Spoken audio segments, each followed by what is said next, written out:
নমস্কার বন্ধুরা। তো আজ আমি একটি স্পেশাল রেসিপি নিয়ে চলে এসেছি।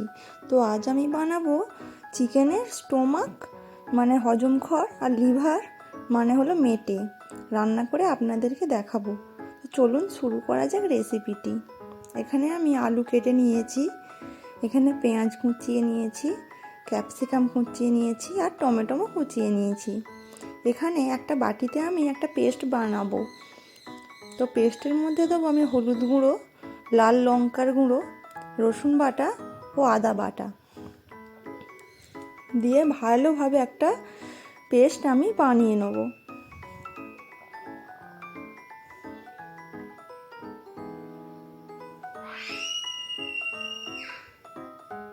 তারপরে আমি কড়াই খুব ভালোভাবে গরম করে নেব।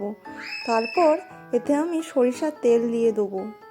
তেল খুব ভালোভাবে গরম হয়ে গেলে একে একে আলুগুলো আমি তেলের মধ্যে দিয়ে দেবো।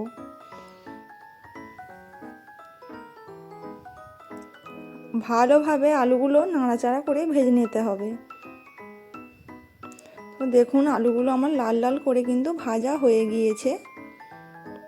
এগুলি আমি এবার তুলে নেব। তারপরে তেলের মধ্যে গোটা জিরে, দারচিনি, লবঙ্গ, এলাচ ফোড়ন দিয়ে আমি পেঁয়াজ কুচি দিয়ে দেবো।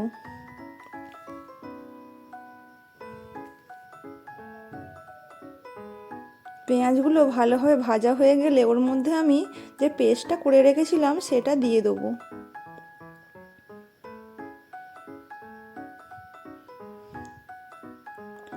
তো মশলাটা আমি কষাতে থাকবো কিছুক্ষণ। মশলাটা যখন আমার অল্প কষানো হয়ে যাবে তখন আমি এর মধ্যে টমেটো কুচি আর ক্যাপসিকাম কুচিটা দিয়ে দেবো, দিয়ে ভালোভাবে কষাতে থাকবো।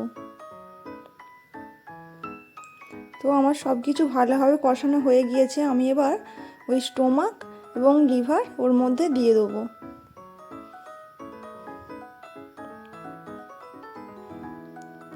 তো এগুলোকে খুব ভালোভাবে কিন্তু কষাতে হবে, না হলে কিন্তু গন্ধ ছাড়তে পারে।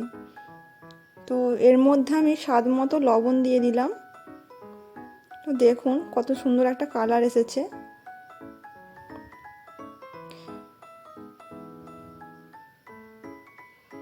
তারপর আমি এর মধ্যে ভেজে রাখা আলুগুলো দিয়ে দেবো, দিয়ে আবারও কিছুক্ষণ কষাতে থাকবো।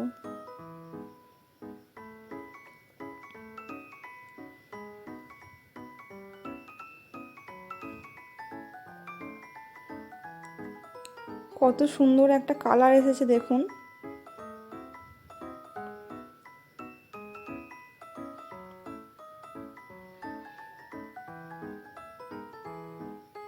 এই রান্নাটা কিন্তু শীতকালে খেলে খুব ভালো লাগে আর খুবই মজাদার একটা রান্না।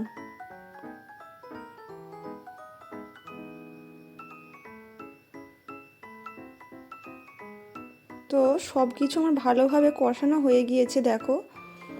তারপর আমি এর মধ্যে পরিমাণ মতো জল দিয়ে দেবো।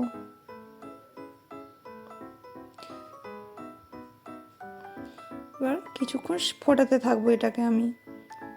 সব কিছু উপকরণ ভালোভাবে সেদ্ধ হয়ে গেলে ওপর থেকে আমি ধনেপাতা কুচি ছড়িয়ে দেবো।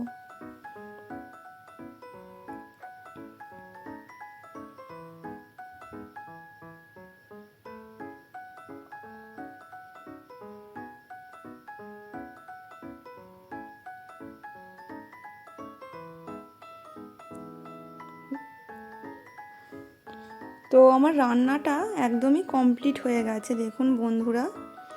রান্নাটা যদি ভালো লেগে থাকে অবশ্যই কমেন্টে জানাবেন, আর ভালো লাগলে অবশ্যই একটা লাইক করে দেবেন। ভিডিওটি প্রথম থেকে শেষ পর্যন্ত দেখার জন্য ধন্যবাদ।